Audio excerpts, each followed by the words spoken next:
Hoje eu tenho a responsabilidade e privilégio de dar sequência à nossa série de mensagens, que começou há 2 domingos atrás. Nós tivemos já 2 mensagens e hoje a terceira. Antes de a gente falar sobre o tema dessa noite, nós queremos conhecer os que nos visitam hoje pela primeira vez. Tem alguém que pela primeira vez nos dá a honra da sua presença aqui? Do meu lado? Olha, tem uma galerinha aí, hein? O pessoal vai receber aí uma fichinha, um abraço. O pessoal aí de perto. Aqui no meio, tem alguém que nos visita hoje pela primeira vez?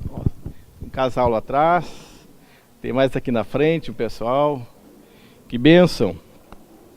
Que bênção que vocês escolheram o melhor culto de Curitiba nesse horário. Não foi eu que disse, eu só estou reproduzindo o que o Darcy falou domingo. É isso, né, Darcy? É o melhor culto nesse horário aqui, né? Tá certo. Propaganda é a alma do negócio, né? Aqui na minha direita, tem alguém que nos dá o privilégio da sua presença hoje? Olha, tem um casal lá atrás, tem mais um casal lá atrás. Receba aí o abraço mais caloroso. E hoje um abraço caloroso vai muito bem, né? Sempre vai, mas hoje, com esse friozinho... Pessoal, sejam muito bem-vindos, a casa é de vocês. Sintam-se à vontade no nosso meio. O frio deu uma espantada aí um pouco no povo, né?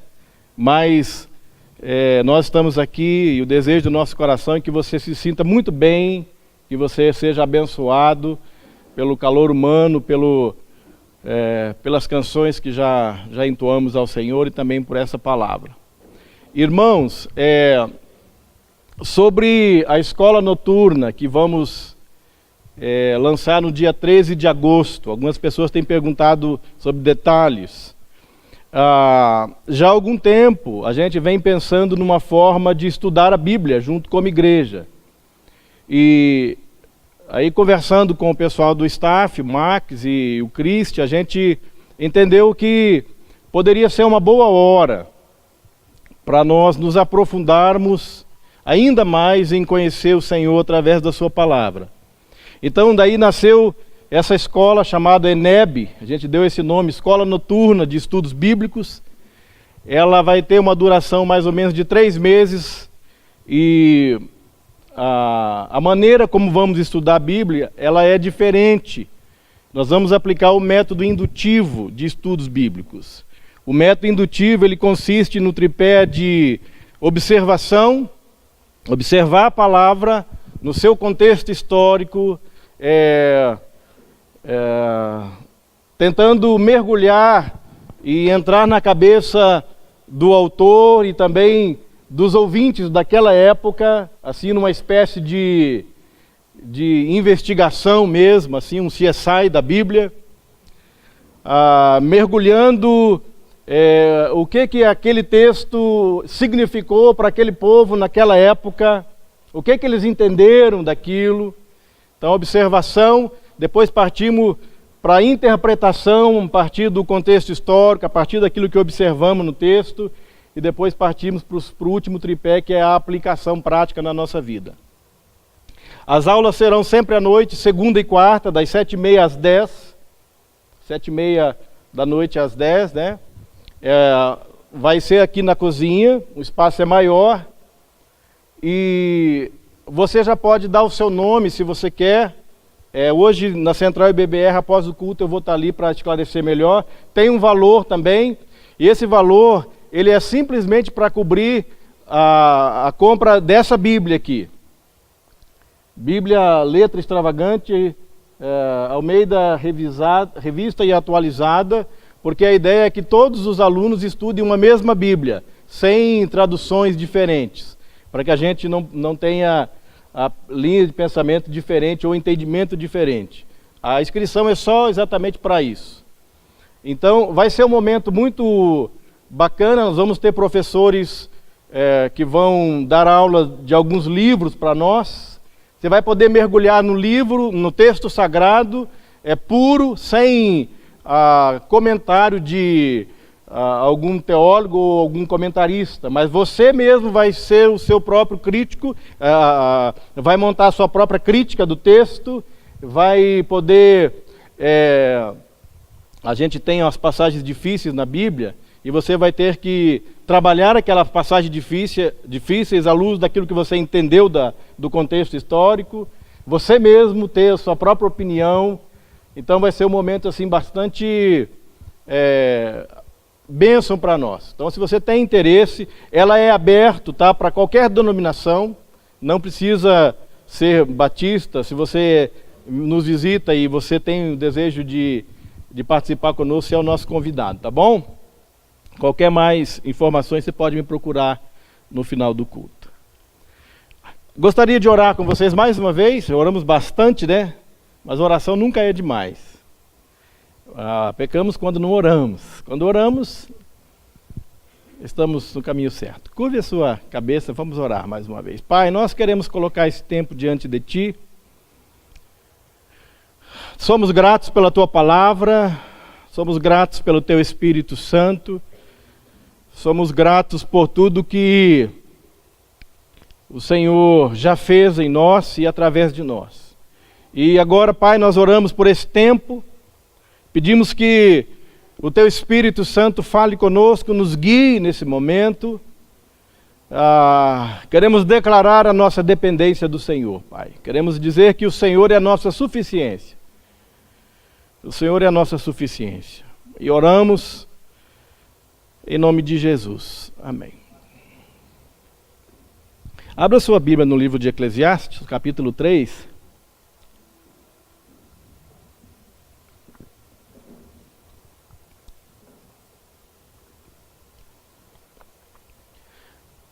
Há 2 domingos atrás, nosso irmão André Leal nos falou sobre o vazio da existência humana. Então ele trouxe uma abordagem nesse sentido de que o pregador, o autor aqui, o Salomão, ele, na sua busca por sentido da vida, e esse é o tema da nossa série, na busca do sentido, na busca pelo sentido, ele experimentou uma série de coisas na sua vida. Então, se você pegar ali o início do livro de Eclesiastes, você vai ver uma lista que o autor ele aplicou o seu coração em conhecer, em buscar entendimento, e a razão era que ele pudesse encontrar sentido para a vida a partir daquelas experiências. E não foi apenas uma experiência científica, ele vivenciou na prática cada experiência.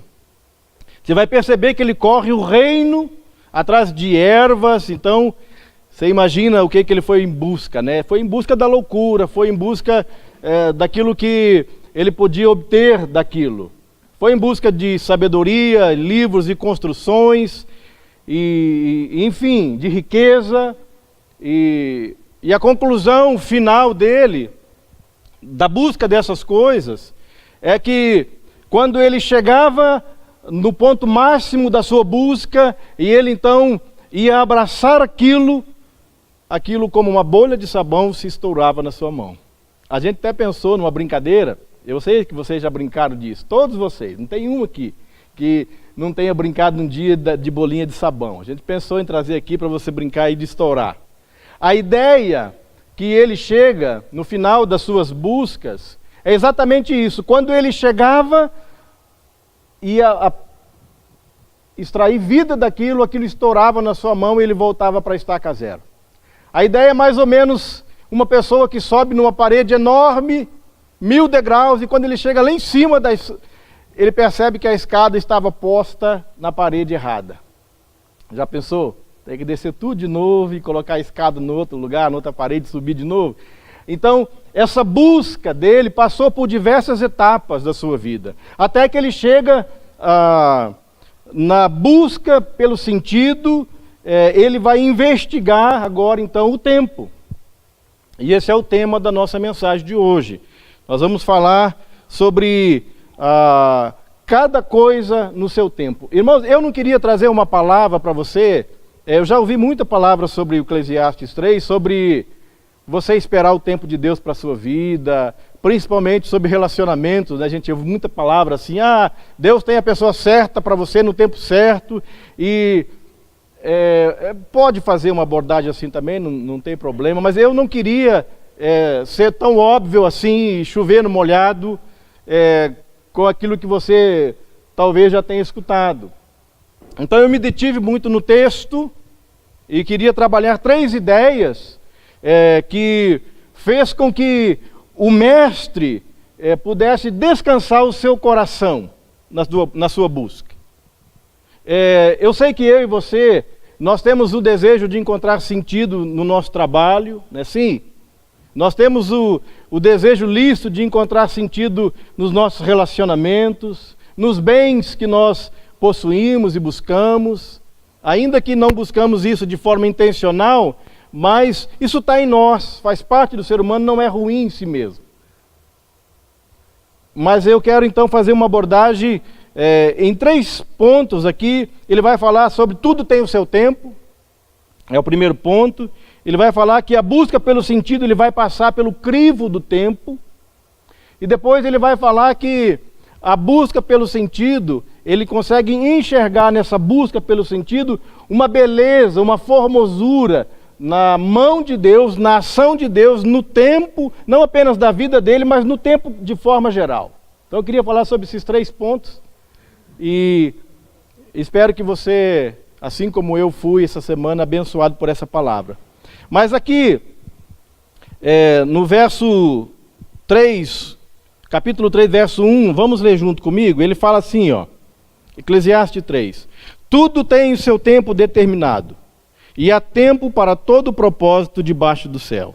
Depois ele discorre ali sobre o que ele vai falar, em cima do tempo, mas eu quero que você vire a página e você veja comigo o verso 11, do mesmo capítulo.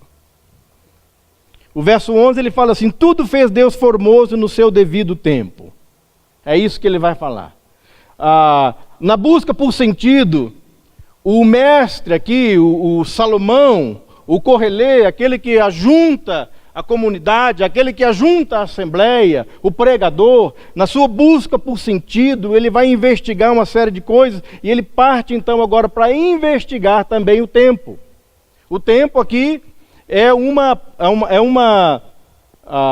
parte do seu questionamento, é parte do seu vazio. Ele quer entender a vida agora a partir do tempo.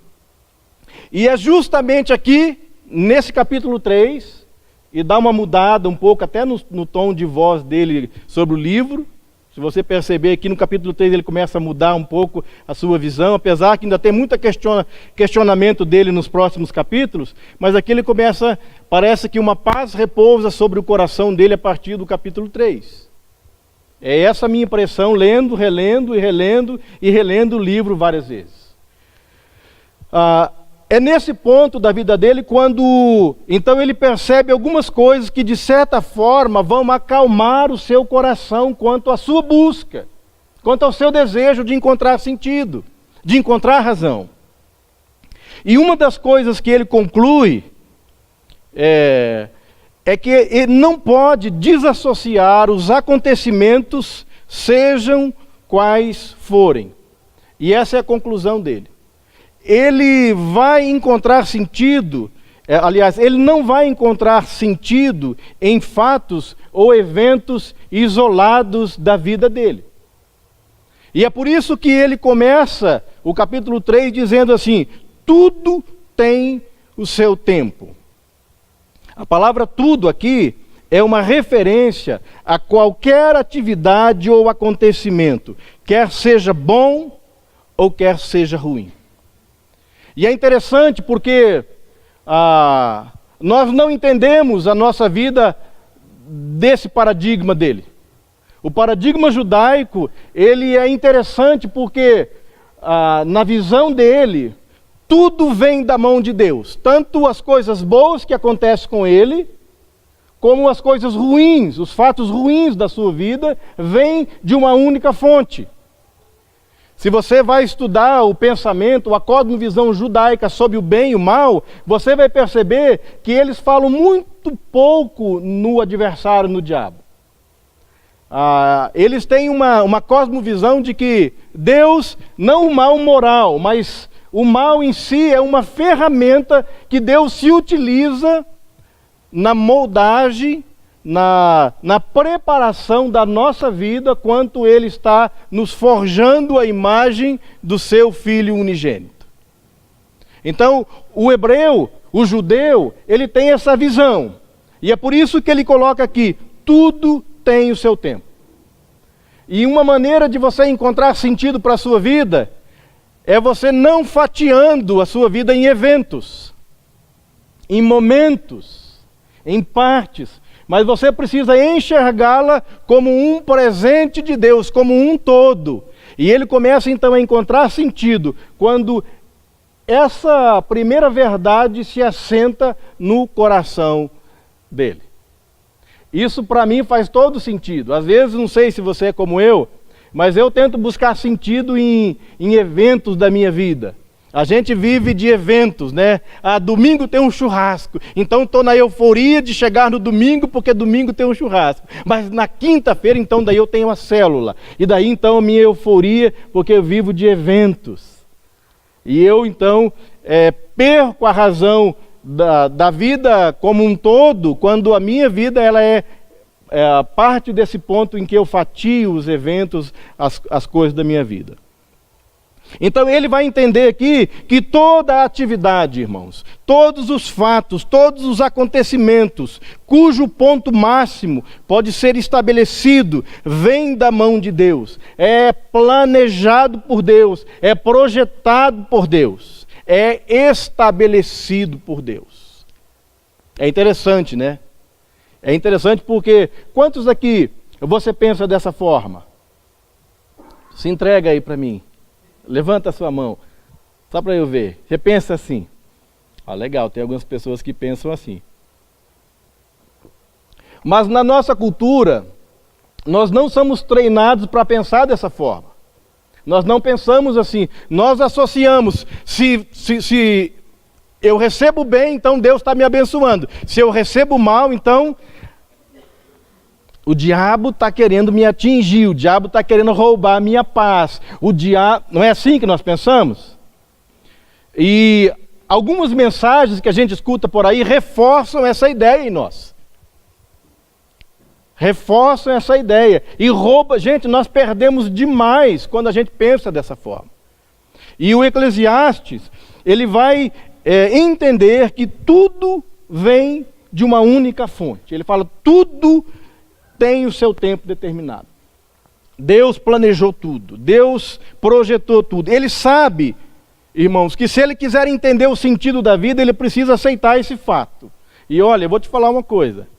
Se a gente quiser sair de algumas crises existenciais, nós precisamos aceitar esse fato. Nós temos muitas perguntas. Eu vou te falar uma coisa. Algumas delas nunca vão ser respondidas. Sim ou não? Algumas você vai saber, outras só na eternidade. E se a gente foca nas respostas, nas perguntas que temos, nós nos frustramos e perdemos aquilo que Deus está construindo em nós. Porque a obra de Deus não é lá. A obra de Deus é aqui. Deus está fazendo uma obra, é aqui. E se eu foco a minha vida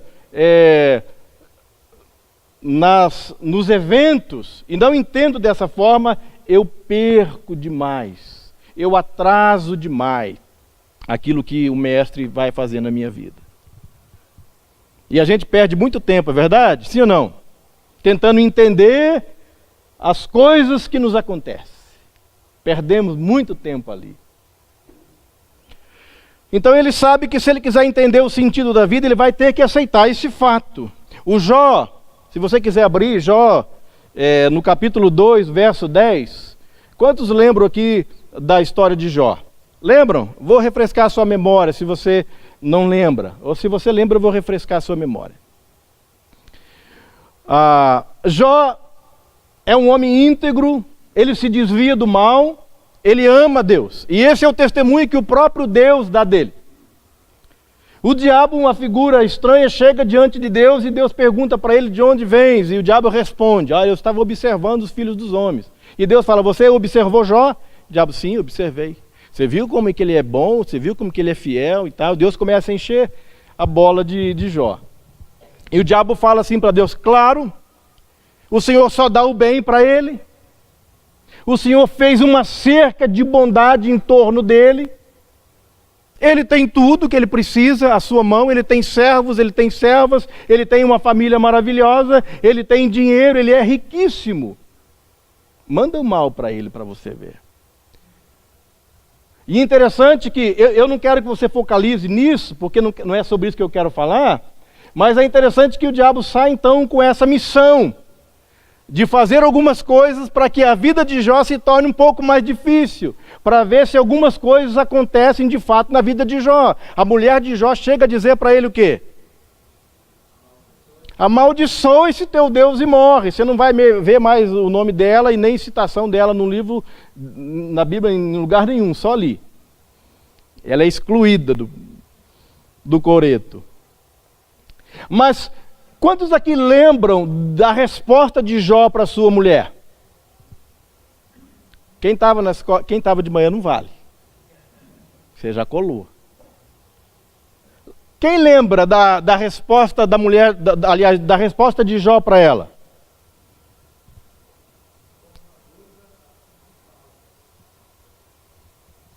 E mais, ele fala mais. Você está vendo o pensamento do Jó? Ele fala, mulher, tu falas como uma doida qualquer. Nós temos recebido todos esses anos o bem de Deus. Não receberíamos também dele o mal? Para ele não é novidade nenhum. Para o Jó não tem... ele não ficou alarmado com aquilo. A mulher dele estava desesperada. Ele estava tranquilo. Por quê? Porque ele sabia desse fato. Ele sabia que tudo vem da mão de Deus. Irmãos, quando a gente pensa dessa forma, todos os nossos problemas, ou parte dele, diminui. Sim ou não? É fácil? Não é fácil, não estou dizendo que é fácil. Mas você pensa comigo, quantos aborrecimentos a gente tem na vida? Muitos. E se você desassocia isso do projeto de Deus para forjar o seu caráter, você perdeu. Você perdeu. Perdeu a passada. E daí temos que voltar a estaca zero. Começar de novo, até entendermos. E o Jó aqui, ele está dizendo para a esposa dele, é isso que eu estou lhe falando. Ele fala, mulher, você fala como uma doida. Deus tem sido bom conosco todos esses anos. Tem nos abençoado. Nós temos recebido da sua mão todo o bem. Não receberíamos também o mal?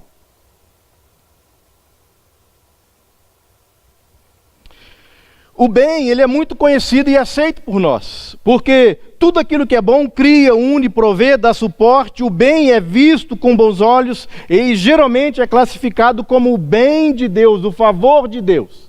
Mas o mal ele é associado a tudo aquilo que é ligado à destruição. Então, a doença, a tristeza, a pobreza, a miséria, os vícios, a morte. Portanto, nós não conseguimos ver o mal, nós não conseguimos olhar para o mal e ver como o mal poderia nos ajudar a construir algo na nossa vida. Nós não pensamos assim, mas a Bíblia, ela é cheia de eventos, ela é cheia de momentos e circunstâncias em que o mal serviu de servo de Deus para forjar alguém em determinado momento da sua vida. Nós precisamos entender a Bíblia nesse contexto, com esses óculos, nessa cosmovisão. Nós precisamos ler a Bíblia com esses óculos. Senão nós perdemos e nós vamos ficar com o nosso coração ressentido toda vez que o mal atravessa a nossa vida. E quando eu falo mal aqui, eu falo de tudo aquilo que nos aborrece. de tudo aquilo que nos rouba a paz, de tudo aquilo que tira a nossa alegria. O pastor Lobo estava falando domingo à noite, também ele falou, não me lembro, mas ele falou como que alguém que tem uma doença grave pode enxergar o mal, um bem naquilo. Eu não sei, mas eu sei que se ela não conseguir olhar aquilo a partir da visão de que Deus está trabalhando na vida dela para forjá-la a imagem e semelhança de Jesus, ela vai perder demais. Por que ela vai perder? Porque o coração dela vai se ressentir com Deus e todo o tempo o coração dela vai pôr o caráter de Deus em xeque. E a Bíblia diz todo o tempo que Deus é bom e a sua misericórdia dura para sempre. Mas a gente não tem esse hábito, a gente não consegue enxergar dessa maneira. É difícil para nós associarmos o bem e o mal como sendo agentes de Deus para a construção do sentido da vida em nós. Por quê? Porque nós buscamos o sentido da vida em coisas, em eventos, em fatos. Nós buscamos o sentido na vida nas alegrias, quando estamos bem, quando está tudo tranquilo. Nós entendemos aquilo como bênção de Deus, mas nunca entendemos a adversidade como sendo bênção de Deus para nós. E perdemos. Perdemos tempo. Um rabino chamado Gun, ele disse certa vez assim: cada vez que eu experimento mal na minha vida, ele dizia, ainda isso é para o bem. Por causa da fé. Por causa da fé dele. Ainda isto é para o bem. E essa frase, irmãos, tem sido repetida por muitos judeus frente a tragédias mundo afora. Eles pensam assim: ainda isto é para o meu bem. É interessante, né? Precisamos aprender mais com esses homens. Agur, profeta Agur, lá em Provérbios 30, 8 e 9, se você quiser abrir, eu sempre dou um tempinho para você abrir, tá? Eu tenho escrito aqui porque me facilita, mas se você quiser observar, sempre é bom. Ou então anotar, né, as referências para você conferir para o seu bem, né? Mas o profeta Agur, ele orou assim: não me des a pobreza nem a riqueza, dá-me o pão que me for necessário, para não suceder que, estando eu farto, te negue e diga, quem é o Senhor? Ou que empobrecido venha furtar e profane o nome de Deus. Provérbios 30, 8 e 9. Aqui, o profeta Agur, ele tem esse entendimento de que estamos falando. Deus é aquele que dá tanto a riqueza como a escassez. Todas elas têm um propósito. E ele entende isso. A questão aqui não é o coração dele impedir algo que não deixasse o coração dele fugir daquilo, do Senhor. Mas a ideia aqui é que você perceba que ele entende isso. Que Deus é a fonte tanto de uma coisa quanto da outra. Faz sentido para vocês, gente? Estou falando alguma coisa assim muito fora do... Faz sentido para você? Legal? Então vamos continuar aqui. Ele envia sim aflições, tá? Uma notícia para você. Ele envia sim privações. Ele envia sim perdas.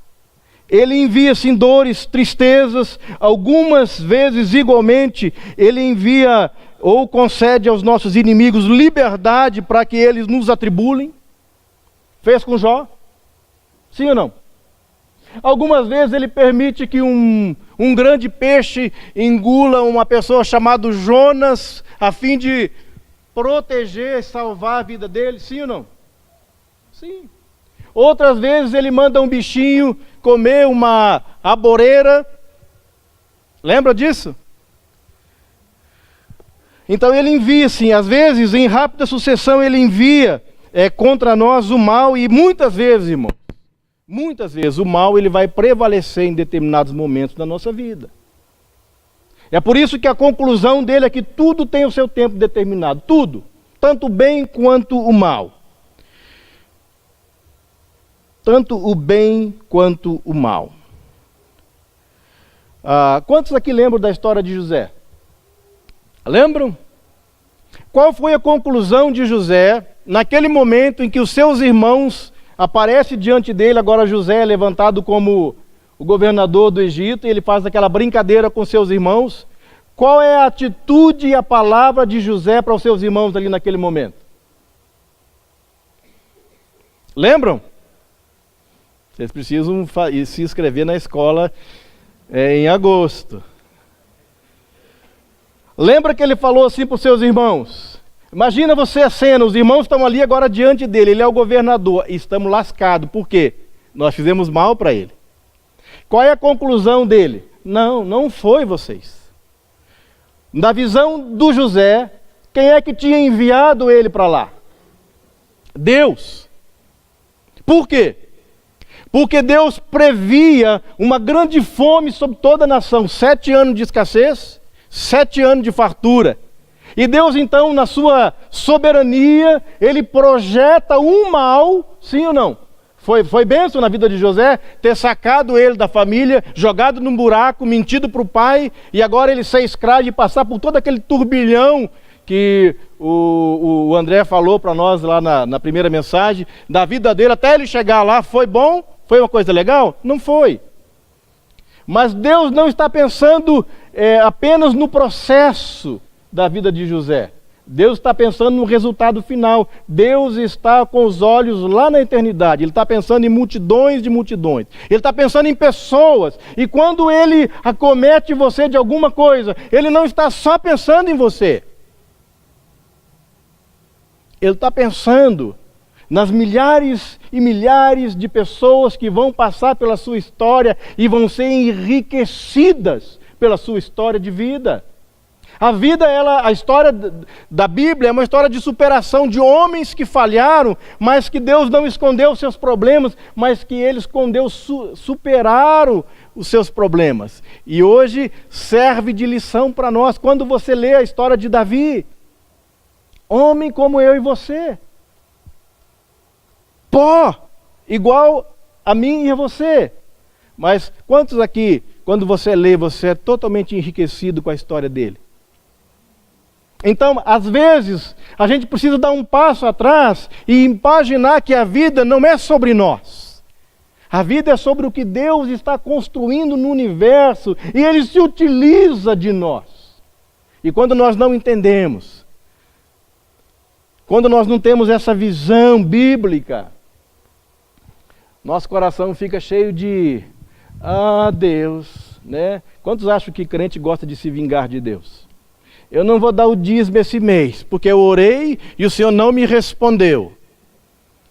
Eu não vou ao culto esse mês, Senhor, porque o Senhor não fez o que eu quis. Ontem eu estava num culto de posse de um amigo meu, amigo da congregacional aqui do AU, e um pastor antigo falou assim, ele entrou no gabinete e falou assim: Deus, se o Senhor não falar comigo hoje... E eu fiquei pensando comigo assim, né? Puxa vida, né? E o cara se acha o máximo, né? Ele acha que ele vai lá e vai dar ordem para Deus. E eu falei assim com Deus, irmãos. Quantos acham aqui que numa queda de braço com Deus você vai perder sempre? Eu também acho. Mas a gente acha o máximo colocar Deus na parede. Sabe por que nós fazemos isso? Porque nós não aceitamos o fato de que Deus se utiliza do mal como ferramenta para trabalhar as nossas arestas, para trabalhar a nossa vida. E nós nos ressentimos com Deus. Senhor, mas eu sou tão fiel. Eu não falto um culto, sempre estou ali. Enfim, a gente tem as nossas desculpas. Mas o fato é que nós não aceitamos isso. Nossa cultura não aceita o mal como sendo a ferramenta de Deus para trabalhar. Mas a Bíblia está cheia de exemplos assim, queridos. A Bíblia está cheia de exemplos assim.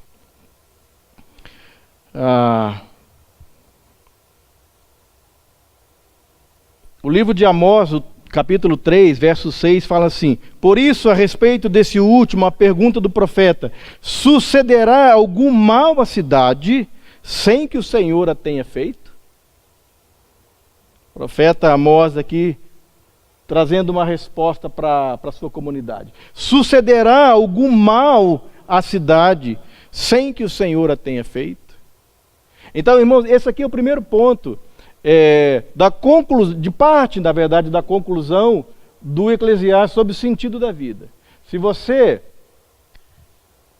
não entender que a sua história, ela é uma história só, a sua vida é uma só, não fatiá-la em eventos, e você conseguir enxergar que tudo o que te aconteceu até hoje, desde aquelas áreas de vergonha sua, que você tem urticária só de pensar nelas, mesmo aquelas experiências até, olha, de erros e escolhas suas, mesmo aquilo contribui, faz parte de um plano que Deus escreveu sobre sua vida. Você perde demais. Você perde demais. Então, ele fala. A segunda coisa que ele fala aqui é que a busca do sentido da vida passa pelo crivo do tempo. Isso é interessante. Ele fala, tudo tem o seu tempo. Ou seja, nada acontece aleatoriamente. Tudo foi pensado, planejado por Deus quanto à sua vida. Tudo. Provérbios 20, 21, é um texto bem conhecido. Se você quiser ler também, ou anotar aí, fala assim, ó. A posse antecipada de uma herança, no fim, não será abençoada. Vou ler de novo.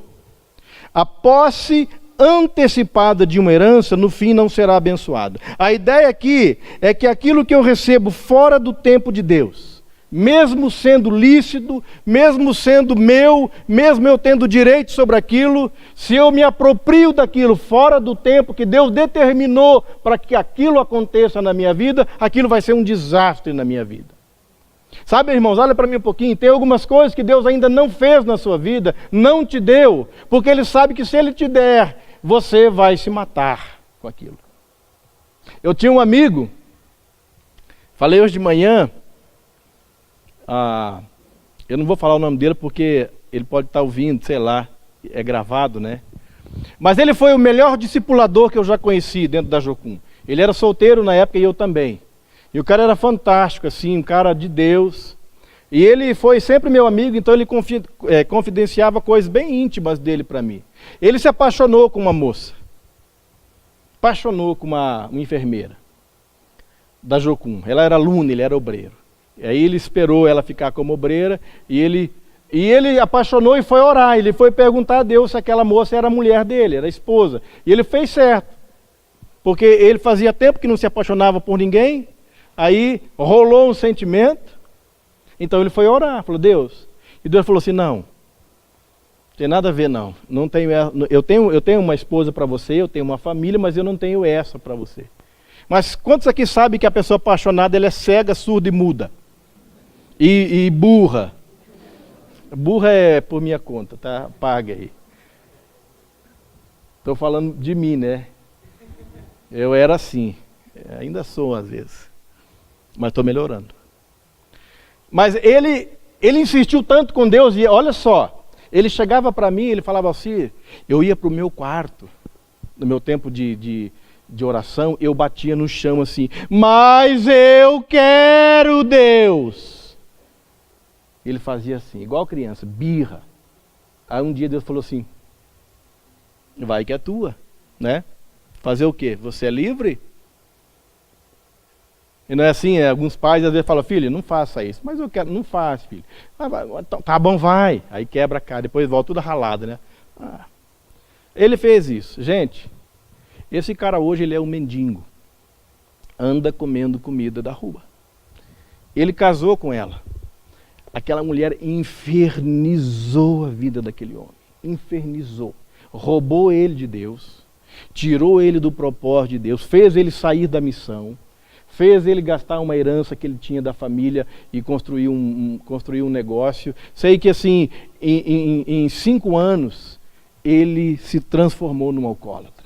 a vida dele. E depois disso eu tive uma conversa com ele. Foi depois que aconteceu isso que ele me contou essa história, que ele batia no chão. Mas eu quero Deus. Insistindo com Deus. Irmãos, tem algumas coisas na nossa vida que precisa passar pelo crivo do tempo. Tem algumas coisas que estão acontecendo na sua vida, ou que não aconteceu na sua vida, que o que vai moldar aquilo, o que vai trazer peso, o que vai trazer entendimento, o que vai trazer bênção para você, é o fato de que você observa o tempo. É tempo de Deus. Qual o tempo que você está vivendo hoje? Eu gosto muito de uma tribo, os filhos de Isacar, que crônicas falam que eles eram conhecedores dos tempos e das épocas. Você sabe lidar com a questão do tempo? Ou você é um desses caras mimado que fica lá insistindo, e depois Deus tem que vir, e Deus faz isso mesmo, vai fazer sempre, viu? Não se preocupe não.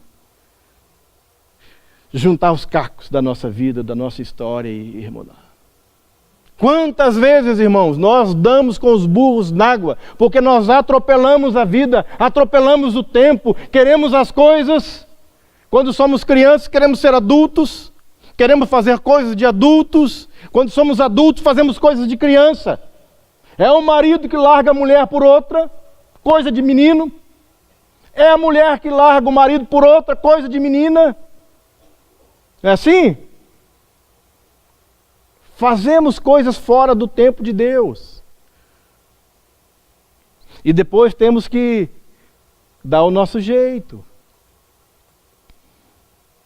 Mas tudo aquilo que você se apropria na sua vida, se você não entende o tempo de Deus para aquilo, aquilo não vai ser bênção na tua vida. Lembra do filho pródigo?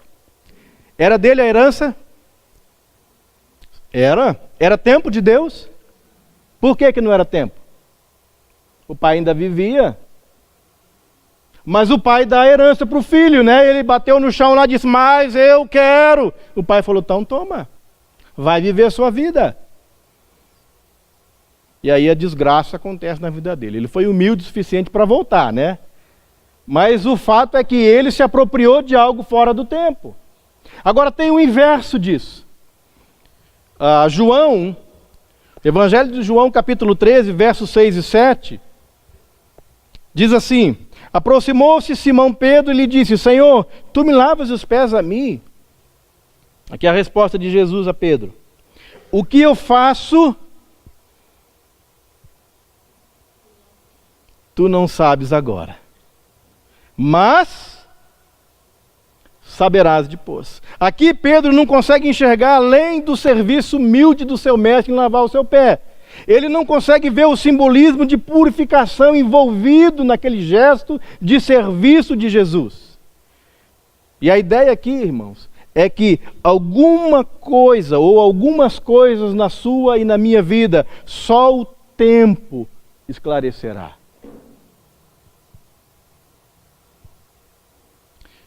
Olha para mim um pouquinho. Tem coisas que você está vivenciando agora.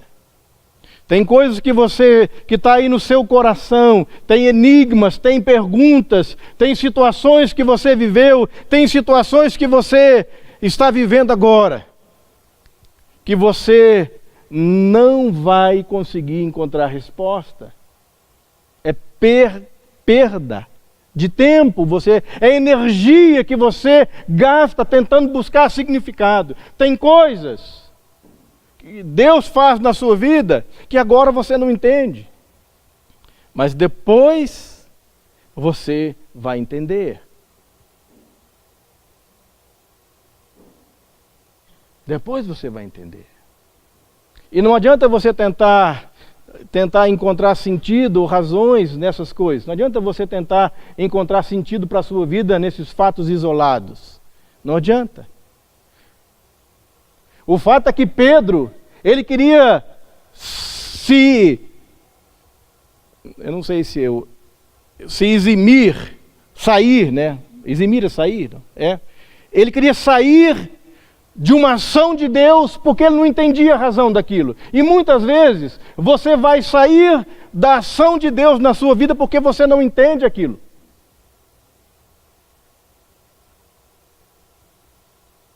Quantos acham que você não está aqui para entender? Nós não estamos aqui para entender. Eu lembro que contei de manhã, já contei outras vezes aqui, mas aqui é tão bom para pregar que eu gosto de uns exemplos assim que eu gosto de falar. Falei no CR também. Mas eu vim de Apucarana em 75 com a minha família, meus pais. Meu pai era da roça, minha mãe também. Nós viemos naquela época difícil para Curitiba. E eu tinha 2 para 3 anos de idade. Nós fomos morar aqui em Jardim Itália, depois fomos para Miranda Tamandaré. E eu sou de uma família de 11 irmãos. É uma família grande, né? Meu pai, da roça, foi trabalhar de servente de pedreiro. Minha mãe foi trabalhar numa casa de família, de doméstica, aqui no AU. E então eles saíam de manhã, só de madrugada, né? Só voltavam à noite, a gente não se via. Então ficava aquela escadinha, né? Em casa, ao Deus dará. Meu irmão mais velho fazia faculdade e estudava. E trabalhava, então ele só chegava à meia-noite. Minha irmã mais velha era casada. Eu era o segundo mais velho dos homens, de 4 homens. Então, eu e meu amigo, nós fizemos uma carriola, com aquelas rodinhas daquela triciclo da Bandeirantes, sabe aquela Bandeirante? Fizemos uma carriola para catar papel, latinha para vender, para comprar algumas coisas para comer. Não tinha comida. Era muita gente. Então, às vezes a única refeição que a gente tinha era o que a mãe trazia de uma sobra do trabalho dela. E a gente, olha só, 8, 9 anos, a gente vinha de Almirante Tamandaré até Curitiba, pela ciclovia, catando latinha e enchendo. Aquilo era uma festa para nós. Mas o que a gente fazia com o dinheiro, eu comprava, né, farinha e às vezes 1 quilo de arroz. Naquela época a gente comia feijão e farinha.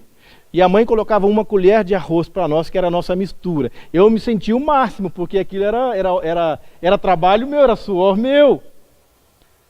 Mas com o passar do tempo, aquilo virou uma dor de injustiça. Não sei por que aquilo entrou. Alguma mentira do diabo, em um momento da minha vida, entrou no meu coração. E eu comecei a me sentir injustiçado demais. Falei, isso não é meu. Isso não é parte minha.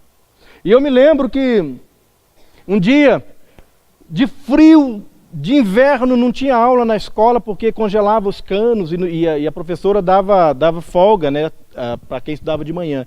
Eu vim, meu amigo não quis vir, eu vim. Sozinho, com um chinelinho, uma bermudinha, uma camisetinha, vim. E não sei quantos de vocês sabem, aqui na Alberto Folônia para baixo tem uma feirinha. Toda quinta-feira eu descobri essa feira. Então eu parava com o meu carrinho ali, estacionava, ajudava as senhoras com as sacolas para ganhar um trocadinho, umas bolachinhas. E depois eu juntava aquele resto de feira, né, que não é uma sobra ruim, né, levava embora, era a nossa feira da semana. Mas esse dia eu vim, estava chovendo, uma garoazinha, era tipo de uma neve molhada, era frio demais. E eu não conseguia sair porque estava molhando, estava chovendo. Eu encostei no muro de chapisco e eu fiquei ali encolhido e estava quase congelando e com fome e comecei a chorar. E tremer de frio. E as pessoas passavam assim e ninguém me dava nada. Isso foi um fato, eu tinha 8, 9 anos de idade. Um dia, agora já estou casado, sou pai de família, sou missionário da Jocum e eu estou fazendo um curso. E nesse curso, tinha uma missionária, ela tinha o costume de sempre no final do dia, do curso, ela fazia uma roda de cadeira, colocava alguém no meio, e todos os alunos e obreiros vinham, colocavam a mão e alguém orava, aleatoriamente o que vinha no coração, dava uma palavra, era uma coisa bacana. E aquele dia sobrou para eu entrar na roda. E essa missionária colocou a mão nas minhas costas e ela falou assim, e ela começou a orar. Quando ela começou a orar, eu me derramei, né? Você sabe que eu sou durão, né? Eu sou machão. Eu não choro, né? Quem não conhece até acredita, né? Mas eu já estava assim, só, né? Meu irmão fala, chorando de bica. E daí no final, quando eu me acalmei, ela falou assim, você acredita em visão? Eu falei, mais ou menos, né? Sabe que... Mais ou menos, né? Eu falei, por quê? Ela falou assim, eu tive uma visão com você. Eu vou te falar, se não fizer sentido, joga fora. Eu falei, beleza.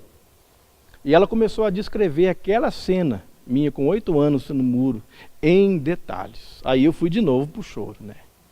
E ela começou, e uma ira tão forte veio no meu coração, aquela dor de injustiça brotou de novo, e eu estava ali com raiva do meu pai.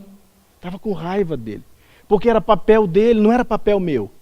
Eu tinha que estar na escola. E na hora eu ouvi a voz de Deus assim para mim, assim, cala a boca.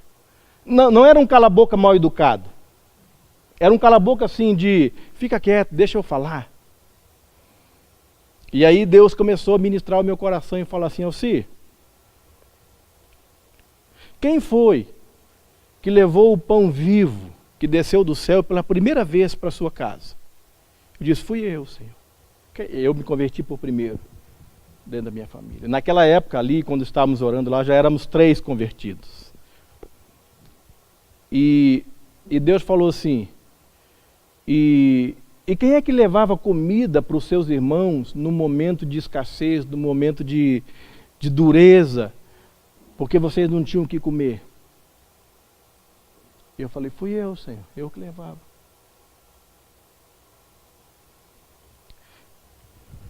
Aí Deus falou comigo assim, pois é, Alci, você é José. Eu coloquei você na sua família como José do Egito. Como eu coloquei ele naquela época, coloquei você agora. Te dei o privilégio de você cuidar dos seus irmãos numa época que você não tinha o seu pai e sua mãe perto. Quando Deus falou aquilo comigo, Deus não usou palavra para falar comigo, você sabe, né? Eu preciso de palavra para explicar para você o que eu senti que Deus falou comigo. Mas quando eu parei estático assim, eu nunca tinha pensado nisso, eu nunca tinha visto assim. Eu sempre via pela ótica da injustiça.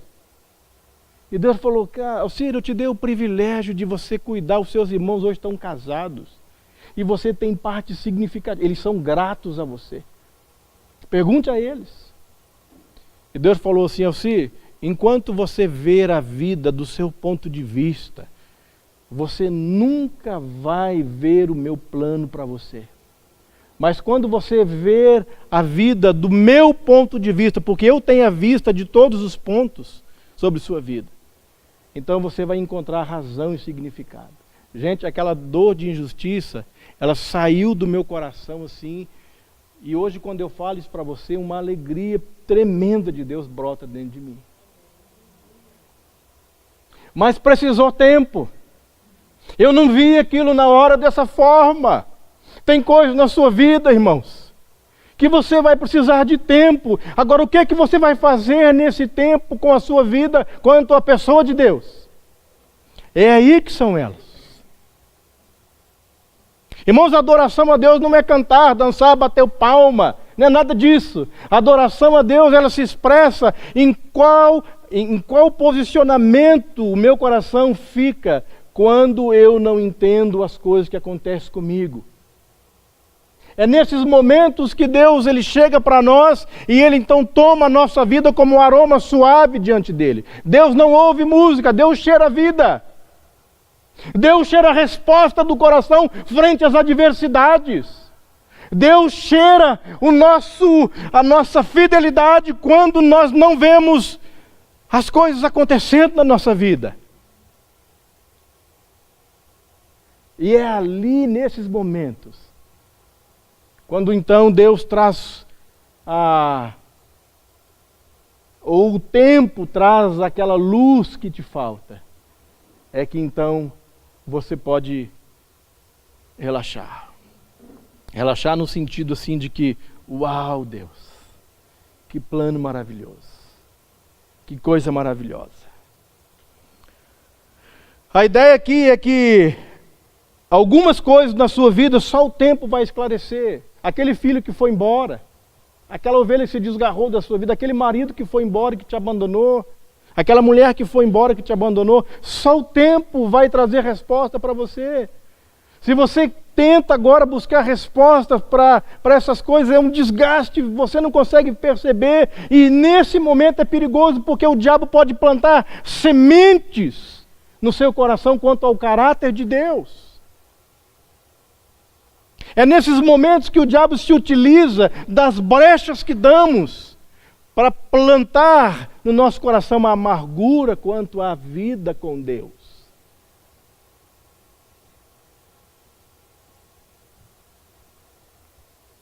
O texto aqui não está falando de determinismo, mas a ideia aqui é que cada evento da vida é um dom de Deus, tudo tem seu tempo, ou seja, há um tempo cronológico dentro do qual vivemos e um kairos, um momento para que se cumpram os propósitos de Deus na sua vida. Gente, Deus não está brincando com você. Deus não deu corda em você e soltou você no universo e foi viver a vida dele. Não! Os olhos de Deus estão continuamente sobre sua vida. Deus não perdeu o controle sobre você, não importa o que você esteja vivendo.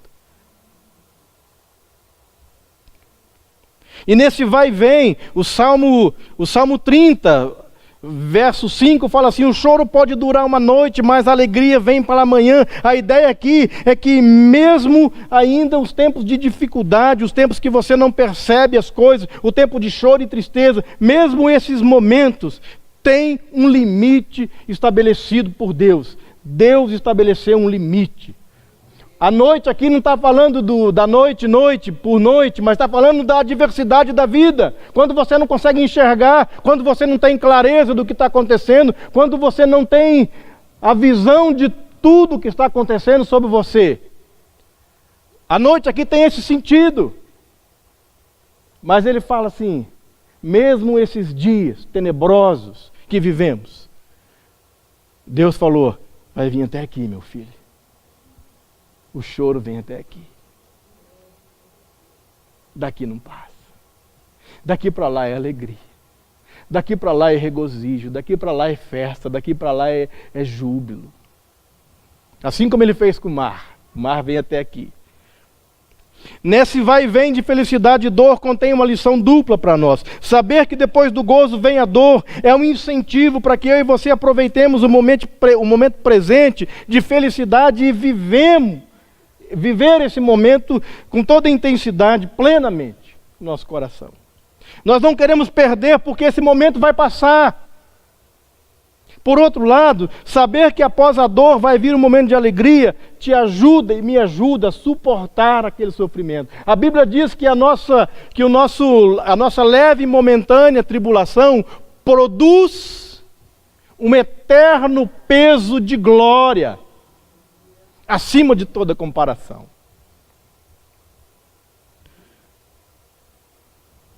O Salmo 139:16 diz assim: os teus olhos me viram a substância ainda informe, e no teu livro foram escritos todos os dias da minha vida, cada um deles escrito e determinado, quando nenhum deles ainda havia.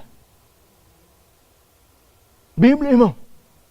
O salmista aqui, Davi, ele entende que cada dia da sua vida foi soberanamente planejada, escrita, detalhado por Deus.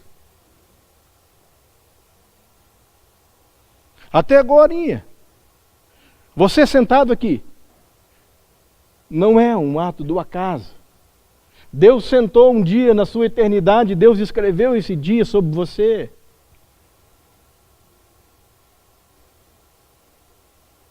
E o amanhã já está escrito por Deus.